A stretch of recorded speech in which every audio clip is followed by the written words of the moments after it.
hear a number of different recordings and you will have to answer questions on what you hear. There will be time for you to read the instructions and questions, and you will have a chance to check your work. All the recordings will be played once only. The test is in 4 sections. At the end of the test, you will be given 10 minutes to transfer your answers to an answer sheet. Now turn to Section 1. Section 1. You will hear 2 flatmates, Tom and Richard, talking about their new flatmate who has just moved in the week before.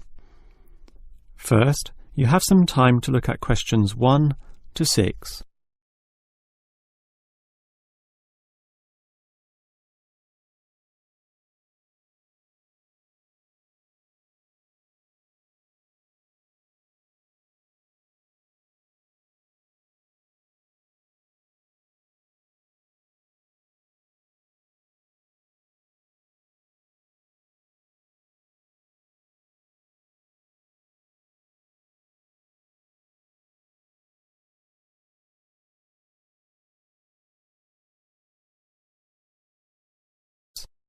Now we shall begin.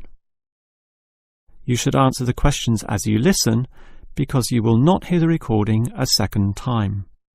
Now listen carefully and answer questions 1 to 6. Hi, Richard. I'm glad I caught you here. Can I just talk to you about something? Our new flatmate, Anders, is not quite what I had hoped. I was wondering if you shared my concerns about some of his behaviour. Yes, Tom, I know what you mean, but we can't be entirely negative. He has good points. I mean, at least he's quiet. He doesn't play loud music all night or bother others or turn his TV up, disturbing everyone. Sure, he's quiet, but remember our last flatmate? He'd say hi to you and smile and treat everyone politely. In comparison, this new guy is very impolite. He just grunts in reply and sometimes ignores me altogether. I guess that's just his way. You know, just his character. I don't think he realises he's being impolite, and it shouldn't matter to us too much. We can just ignore him too and quietly live our own lives. But his friends are hard to ignore when they visit. I know what you mean, but how often does that happen? I rarely see them, maybe once or twice a month. If they came more often, it might be a problem, but as it is, such rare visits don't matter so much. Wouldn't you say so?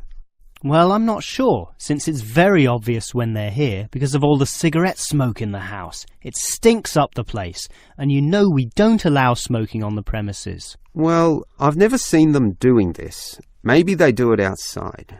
Perhaps we can talk to Anders about it. Always remember, though, in one respect, he's a good tenant. And it's the most important aspect. The previous flatmate would always pay the rent late. I know what you're going to say. This guy pays promptly. But there's more to being a good tenant than prompt payment.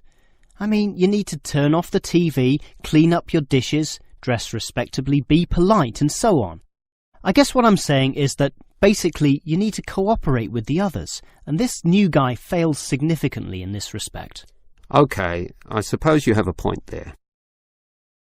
Before you hear the rest of the conversation, you have some time to look at questions 7 to 10.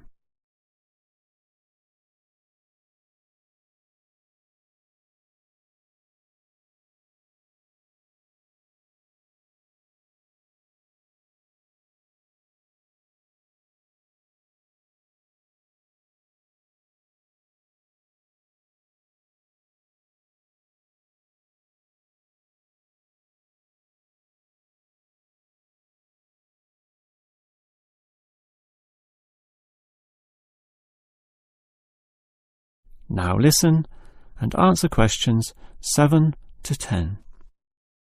I tell you what, Tom, why don't we talk to our new flatmate, Anders, about these issues? If we throw him out, we'll have to go to all the trouble of finding another flatmate, who might not necessarily be much better. So, let's give the current guy a chance. Here, I've got a piece of paper, so let's make a short list of issues to discuss with him. Get it out into the open. Sure, we'll give him one more chance. So write communication And let's tell him to... Well, we can't change a person's personality overnight. So why don't we have a weekly tenants meeting and we can just ask him to attend. That way we can get to know him better. I'll write attend meeting and we can take it from there. OK, but we have to tell him about his friends. They can't just do whatever they want. Write a heading friends and then write don't smoke anywhere, inside or outside. Well, instead of being so direct and possibly causing offence, I'll just write follow rules and verbally mention the rules. TV off by 10 p.m, no loud music or bad behaviour, including smoking. OK, do that, but I still think we need to specifically mention that last issue. You know how I can't stand the habit. So I'd like this to be another and separate point. Cigarettes, strictly forbidden. And it's important to include the strictly here. We can't pussyfoot around too much. Sometimes directness is necessary.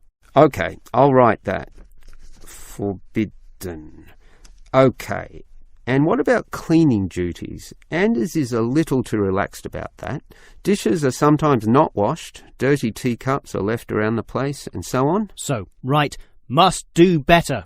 Yeah, again, Tom, he might take that personally and it could cause a scene. I'd rather be general. I'll write must be done and I'll tell him that that's for everyone, not just him. OK? OK, as long as he gets the message.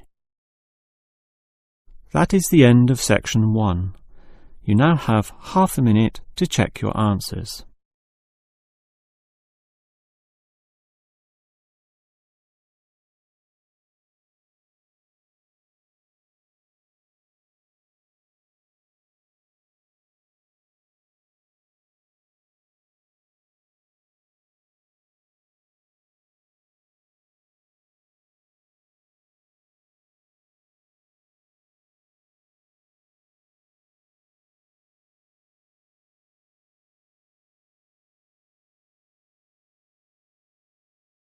Now turn to section 2.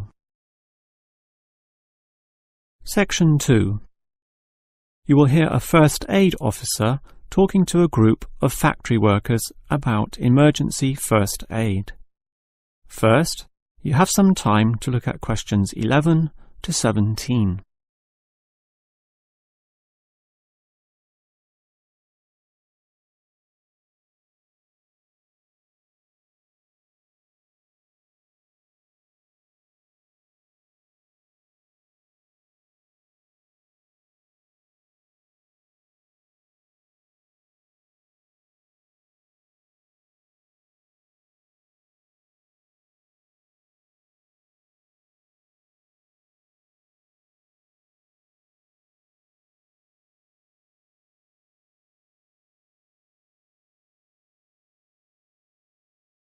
Now listen carefully and answer questions 11 to 17.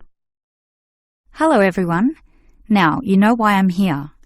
You all work in a factory and in this environment there always remains a significant possibility of accidents happening, in which case first aid will be necessary. What is first aid? It is the provision of emergency on-site care when an injury occurs, and it is essential for everyone to know, if only simply, the steps which must be followed. There are, of course, minor injuries which may happen, not needing further medical care beyond the intervention of the first aider, but you can never be sure, thus the following steps must always be followed. These can be abbreviated to the words Dr. ABC, in other words, DRABC.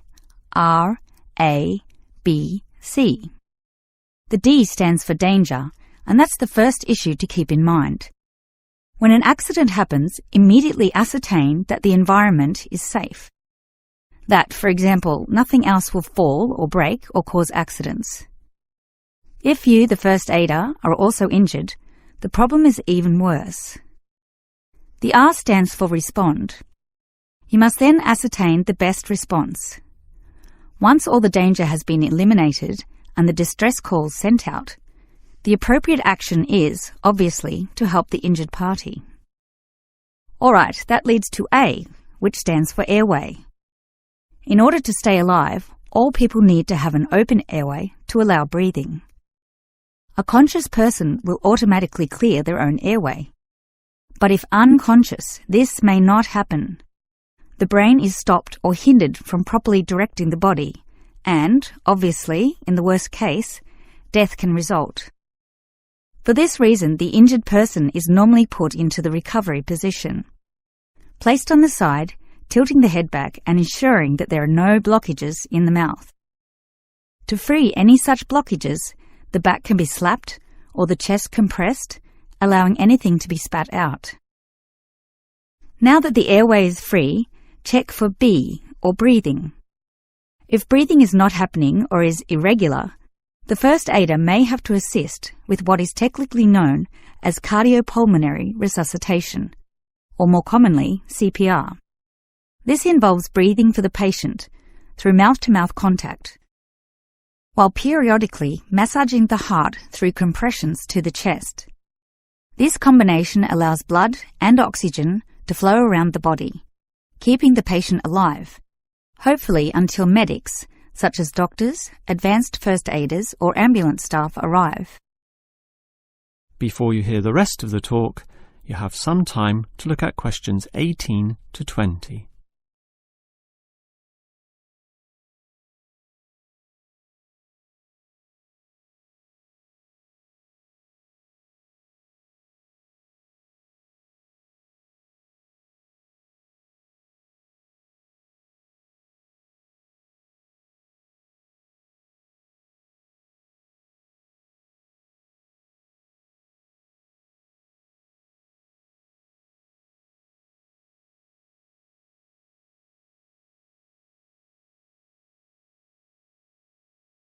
Now listen and answer questions 18 to 20. Now, it's certainly good to have knowledge of emergency first aid, but, obviously, the best situation is simply not to have accidents occur in the first place.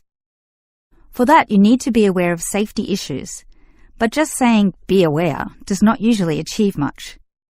It is more important to have an appointed person whose job is to ensure awareness and work safety. Safety inspections would obviously be part of their job, whereby they can make sure, for example, that the first aid boxes are fully equipped. Another idea is to put posters on the walls, but, interestingly, research has proven that these tend to be ignored, becoming just part of the wallpaper, seen but not put into practice. It is much better if everyone is just instilled to not be reckless, that is, to not rush into situations without thinking about the possibility of accidents. And instilling this mindset is part of the job of the safety officer.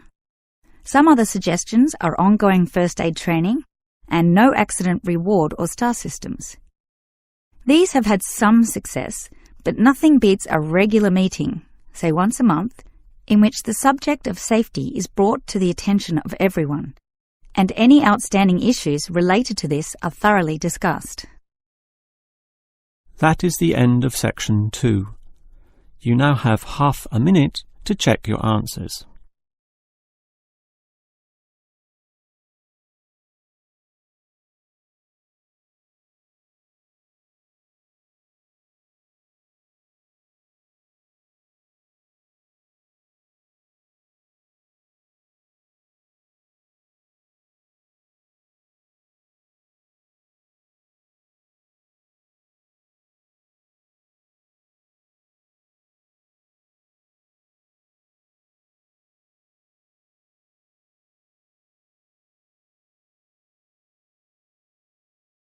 Now turn to section 3. Section 3.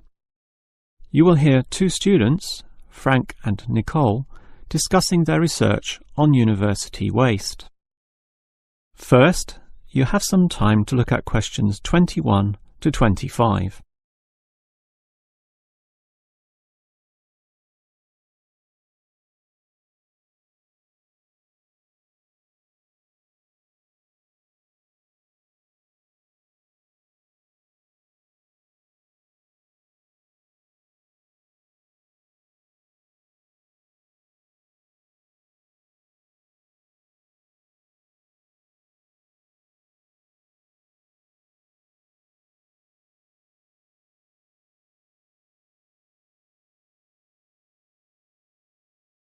Now listen carefully and answer questions 21 to 25.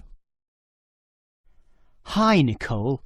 As you know, we've got to decide on the best ways this university can reduce its waste. You inspected the eastern campus and I did the western buildings. Did you do all the interviews as well?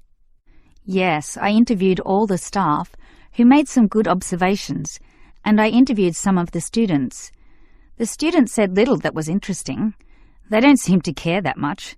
It was the cleaners, surprisingly, who revealed the most relevant facts. That's not surprising to me. They empty all the bins, so they see the waste firsthand, whereas the staff just throw things away without thinking. What item was most commonly disposed of? Well, it really depended on where I interviewed. In the cafeteria precinct, obviously paper plates and cups were thrown away all over the place. There was almost no attempt at recycling. However, across the university in general, it was paper copying that filled up most bins, far more than plastic or other forms of waste. Do people care about this, then? Well, some do, if you can believe them. I must have interviewed about 30% of customers in the cafeteria, and the results were mixed. Out of all the people I interviewed, well over half, maybe about 55% of them, were quite honest about it, telling me that they had little concern. The other fraction, 45%, were more troubled. Yes, but do they do anything about it? Surprisingly, quite a significant percentage do something, even if they aren't particularly concerned. I mean, small things. About 10% bring their own cups to the cafeteria, for example, and at least 1/3 said they use recycling bins. So, in total, it's an equal split between those who do something or those who don't. So why do so many people remain inactive, particularly over an issue they should care about more? I think they do care, and many of them are prepared to do something. Obviously, there's an element of laziness, but I'd say that it's relatively small. If they knew what to do, and if stringent systems existed, or if the importance of this was made clearer to them, I'm sure you'd see a much larger percentage of people actively working towards helping our environment. Well, there's cause for optimism at least. Before you hear the rest of the conversation, you have some time to look at questions 26 to 30.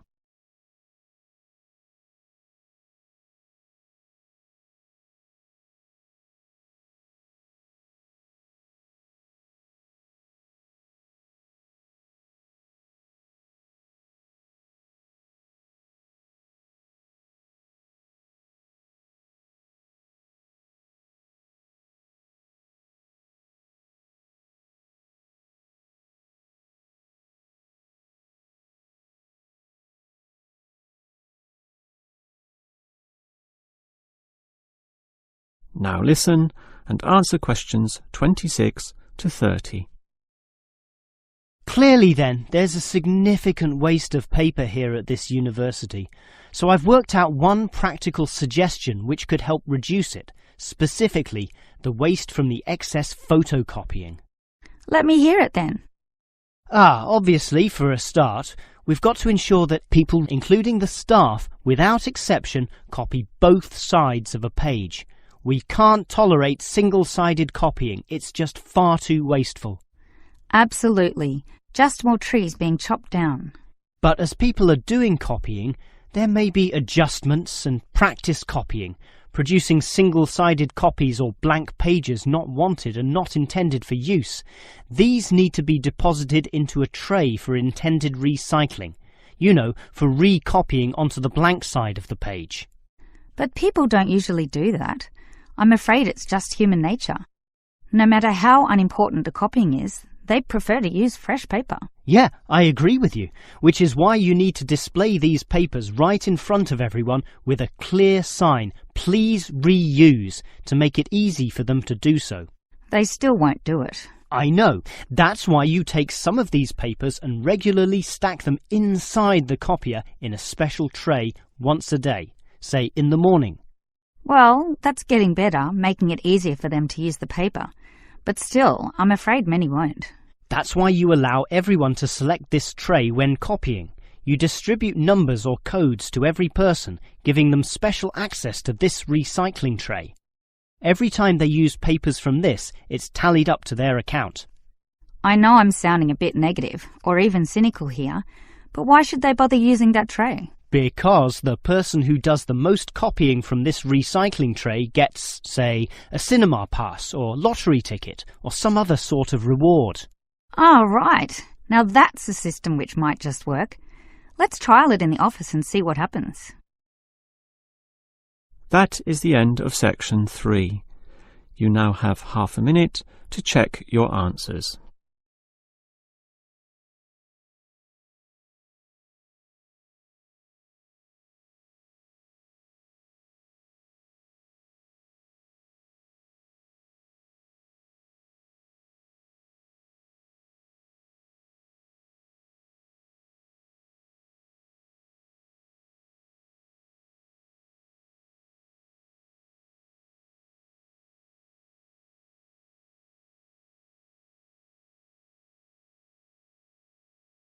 Now turn to section 4.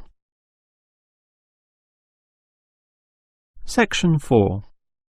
You will hear a lecturer discussing techniques for removing carbon dioxide from the atmosphere.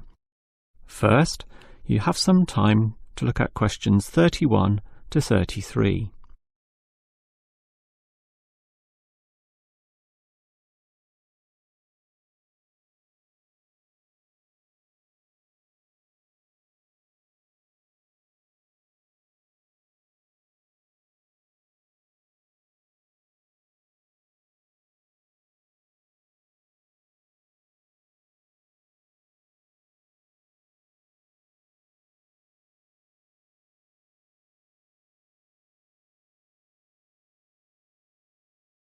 Now listen carefully and answer questions 31 to 33.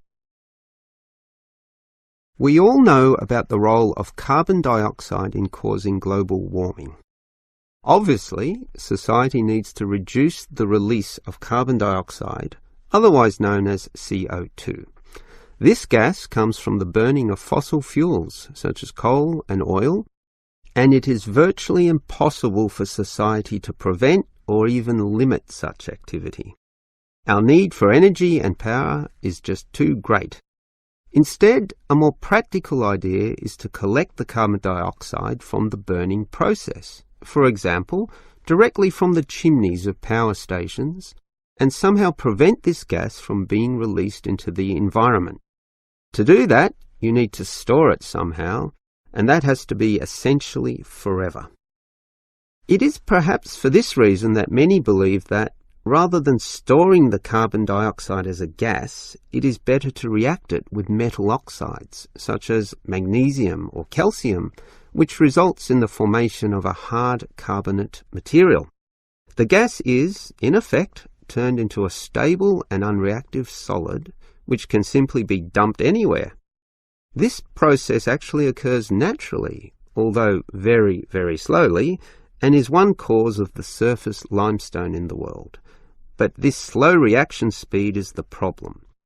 Even when enhancing this process through high temperature and pressure, or pre-treatment of the mineral, it is still far too slow to be economical.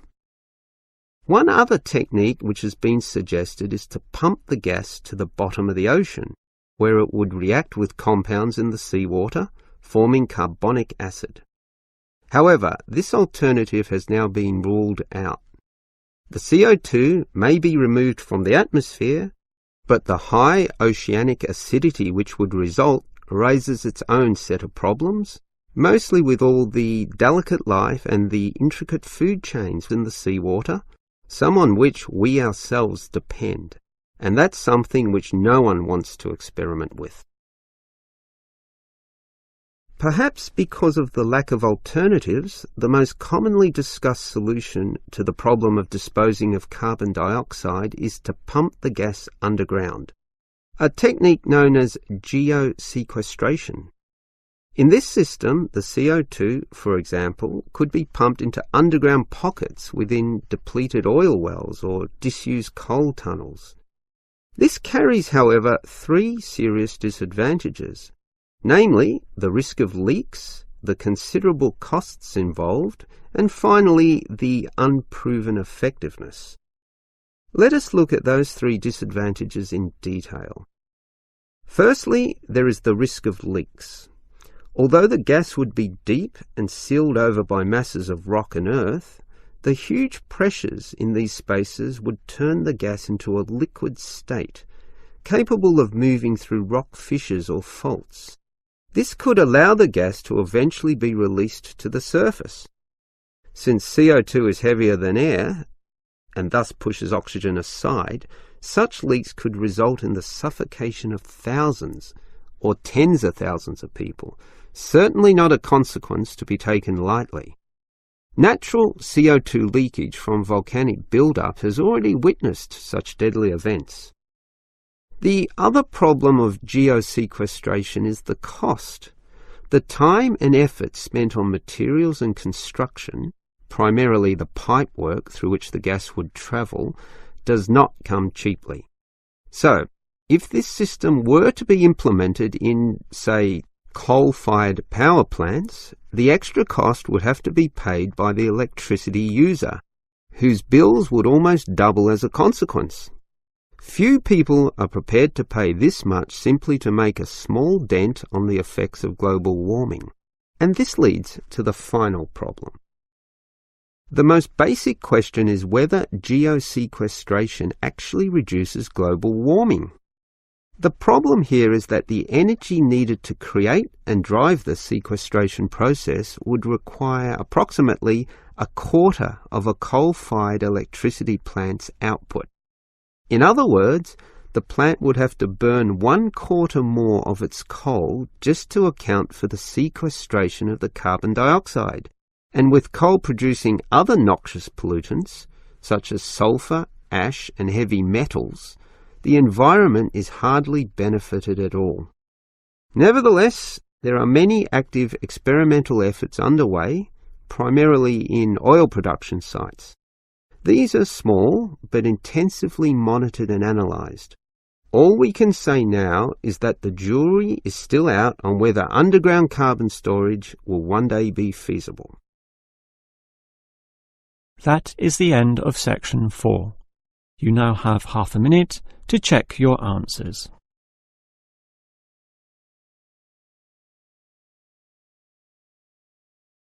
That is the end of the listening test. In the real IELTS test, you would now have 10 minutes to transfer your answers to the answer sheet.